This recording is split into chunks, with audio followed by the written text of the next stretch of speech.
Welcome, fellow lovers of the weird and strange. This is Lance, your host of Legends of the Hidden Horde, where we explore the folklore behind the mythical creatures that stalk the dark corners of our globe. A huge thank you to all of you for tuning in. Your ears make these strange journeys possible. If you enjoy the show, please hit that subscribe button, leave me a quick review, and give me a follow on Facebook, Instagram, Threads, or X. Your support truly makes a difference.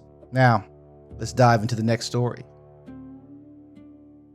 In episode 43, we traveled to the far northern reaches of what the maps now call Coös County, New Hampshire, where the White Mountains give way to the Great North Woods and the land presses against the Canadian border. The forests are older than the roads that try to cut them. The name Coös itself comes from the Abenaki language, rooted in words for the white pines or the place of the pines, a recognition that this was never empty wilderness. For the Abenaki peoples and related Wabanaki communities, these woods were part of a living world of relationships, stories, and responsibilities that stretched back through the ancient age, when humans and other beings still walked closer to one another. Among the older stories are accounts of the Kiwak, gigantic forest-dwelling beings of the ancient age. In some tellings, they were once human, their hearts turned to ice through possession by harmful spirits or through acts that severed them from community and compassion. Cannibalism or the cold refusal to share food until only hunger remained. They became half animal, half human giants who moved through the woodlands as both warning and presence. Other related figures, the stone giants, were defeated by the cultural hero Gluskabe.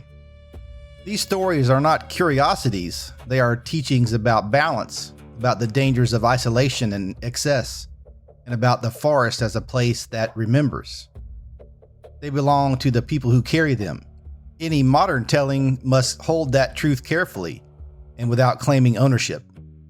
Centuries later, when French and English settlers, then lumber crews, pushed deeper into these same strands of spruce, fir, and pine, a different name began to circulate in the logging camps of the 1920s and 1930s.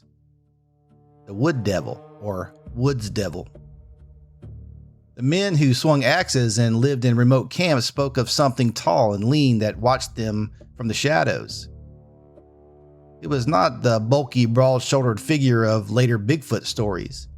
It was lanky, almost stick-thin in places, covered in long, matted gray or tan-gray hair that seemed to drink the light. Its face was elongated, horse-like or moose-like, with a long snout and eyes that reflected what little dusk remained. It moved upright on two legs with a silence that defied its height, and when it chose to be seen, it often stood perfectly still against a tree trunk, rotating slowly so the trunk always stayed between itself and the observer. If discovered, it could produce a scream that rolled down the valleys like something neither animal nor human. The old lumberjacks sometimes called it Indian Devil, or borrowed other frontier nicknames, Glutton, Skunk Bear, reflecting both fear and the casual disrespect of the era. Yet the creature itself, in the accounts that survive, rarely attacked. It watched, it fled. It left oversized footprints and a lingering foul odor. It belonged to the deep woods in a way the men with saws did not. One of the clearer early encounters came in 1948. A hunter named George Lavoie was returning to his camp in the fading light when he saw movement among the trees. A tall, hairy figure with a distinctive elongated face that stood watching him. Lavoie raised his rifle and fired. The creature vanished. When he searched, he found only large prints that led into the thicker cover and then disappeared. 4 years later, near Dixville Notch, another hunter, Robert Goulet, followed a series of unnatural screeches and came upon a raggedy, gray-haired form roughly 8 feet tall. He also shot and missed. The being ran. These are the edge cases that stick in the record. Moments when the camouflage failed just long enough for a human to register the wrongness, and when the creature's response was flight rather than confrontation. Other reports followed the same pattern with small variations. In 1977, a figure was seen crossing Route 3 near Pittsburgh. In 1983, a woman in Colebrook claimed one stood in her backyard at the edge of the trees. In 1997, a driver near Errol watched a 9-foot tall gray form cross the road at night and melt back into the forest. Some witnesses insisted the creature could remain motionless for long periods, blending so completely that a person might walk past it without realizing until a branch shifted or an eye caught the light. Daylight sightings were rare but not unheard of in the most remote tracts. The smell was mentioned often enough to become part of the lore. The scream, when it came, was said to echo in a way that made the valleys themselves feel hollow. These accounts sit at the edge of several possibilities. They could be misidentifications of black bears standing upright in poor light, or of moose whose shapes are distorted by shadow and fear. They could be the product of isolation, exhaustion, and the storytelling culture of the camps. Or they could point to something that has always moved through these woods under different names, adapting as the human presence changed. The modern wood devil is shy, where the older Kewok stories speak of danger and hunger. That difference matters. It suggests either a distinct being, a transformation of the story across cultures, or simply the way fear itself evolves when the forest is no longer the center of daily life, but a place people visit with rifles and cameras. Imagine then a night in the deeper cuts beyond Errol or near the old logging roads that still thread through Dixville. The air is cold enough that breath hangs visible. A late season hunter walking through the woods feels that specific prickle at the back of the neck, the sense of being observed by something that understands concealment better than any human. A tall shape detaches itself from a stand of spruce, not by moving forward, but by ceasing to match the vertical lines of the trunks. The face is long, the eyes dark and reflective, the body impossibly thin for its height, the gray hair hanging in damp ropes. It does not charge, it does not speak.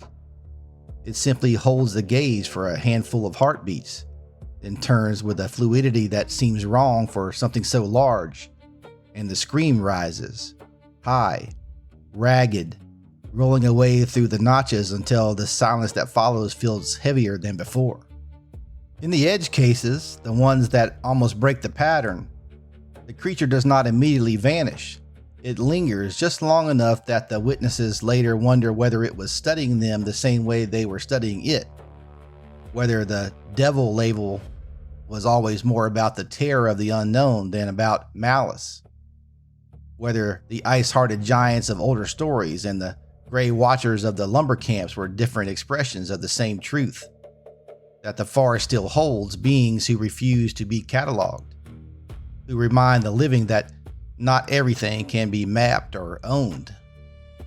The wood devil, whatever its nature, teaches a hard and necessary humility. In an age that believes every corner of the planet has been measured, photographed, and assigned a value, the persistence of such a figure insists that mystery is not a failure of knowledge, but a condition of the living world. It asks us to consider what is lost when we reduce the forest to board feet and recreation zones, and what is preserved when we leave room for the unseen. For indigenous peoples whose stories already map relationships of power, hunger, and reciprocity in these same woods, the lesson was never that monsters simply exist, but that imbalance creates them, whether through ice in the heart or through the cold logic of extraction. The future implication is quiet and urgent.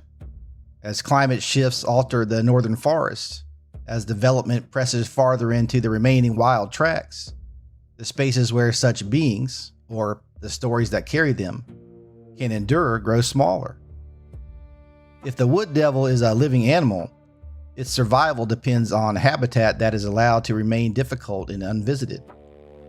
If it is a cultural memory, its survival depends on the continued willingness of people to listen to the land without immediately claiming or explaining it away. Either way, the creature stands as a mirror. What we call devil often reveals more about our own hunger, fear and refusal to share the world than it does about the thing watching from the trees. The lesson is not to hunt it down, but to leave the deep woods deep enough that something can still choose whether or not to be seen. That's it for the story of the Wood Devil. Hope you enjoyed it. If you did, hit that subscribe button on your favorite podcast app. Give me a follow on social media. And until next time, keep your eyes open. You never know what might be lurking in the shadows.